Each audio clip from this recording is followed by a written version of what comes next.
Desa Sondragasi berada di Nias Selatan, memiliki 4 dusun dengan luas lebih dari 200 hektar dan jumlah penduduk 1.100 jiwa dengan 298 kepala keluarga. Masyarakat desa sebagian besar berprofesi sebagai petani kelapa dan nelayan.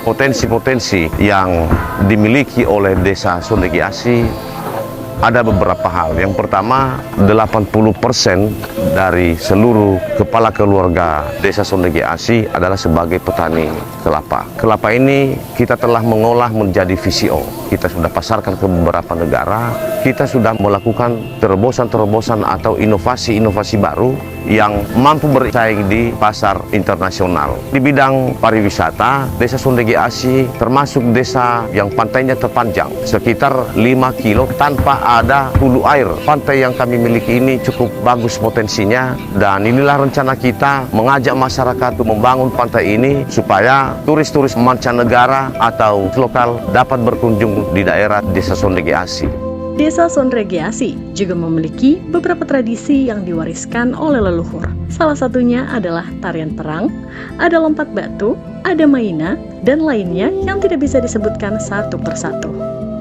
BUMDes Sondragasi ini diberi nama atas kesepakatan musyawarah desa BUMDes Hagajato. Dalam unit usaha ada beberapa yang sudah kita mulai. Satu tentang penyewaan perkakas pesta. Untuk yang kegiatan BUMDes selanjutnya itu tentang kebudayaan. Kenapa juga mesti kita produksi pakaiannya? Untuk melestarikan kebudayaan-kebudayaan yang ada di Desa Sondragasi, sehingga kebudayaan yang sudah turun-temurun dari leluhur bisa tetap terlestarikan. Untuk unit usaha selanjutnya di BUMDes yaitu ada namanya VCO, Virgin Coconut Oil.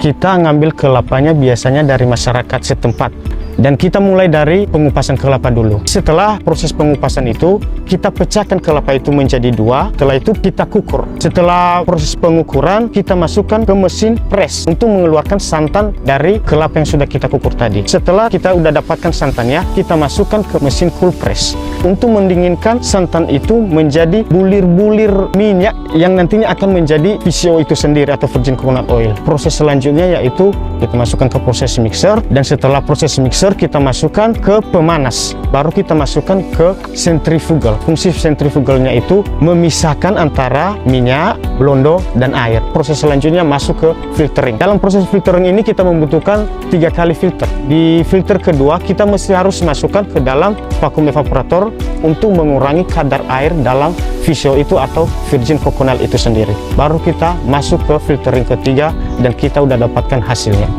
Manfaat utamanya untuk meningkatkan metabolisme tubuh, untuk menyuburkan rambut, dan bisa dikonsumsi 1 sendok pagi, 1 sendok malam untuk ketahanan tubuh kita dari segala penyakit. Nah, pemanfaatan VCO itu apa? Itulah ada turunannya sabun. Kita bisa buat sabun hasil olahan VCO itu sendiri. Ada batok kelapa. Batok kelapa kita berinovasi ke depannya bagaimana kita bisa membuat menjadikan briquette. Selanjutnya sabun kelapa bagaimana supaya tidak terbuang begitu saja, kita bisa buat kokopit. Dan selanjutnya ada lagi lidinya. Lidinya itu ya untuk menjadi kerajinan tangan, bisa buat piring dan mungkin lain sebagainya. Jadi pemanfaatan itulah yang kita upayakan supaya lebih maksimal. Dengan kerjasama yang telah terjalin antara BRI dan pemerintah Desa Sondragasi memberikan dampak yang sangat positif bagi pelaku usaha UMKM dan masyarakat pada umumnya dalam pemenuhan literasi keuangan, baik pinjaman, simpanan, dan transaksi digital, serta dengan adanya program pemberdayaan dan pelatihan dari BRI mendorong masyarakat untuk tetap berinovasi dengan tujuan peningkatan ekonomi yang lebih baik. Desa Sondragasi akan terus mendorong beberapa stakeholder termasuk UKM-UKM yang berada di Desa Sondragasi untuk melakukan inovasi-inovasi baru demi meningkatkan ekonomi masyarakat dan mensejahterakan masyarakat Desa Sondragasi. Terima kasih.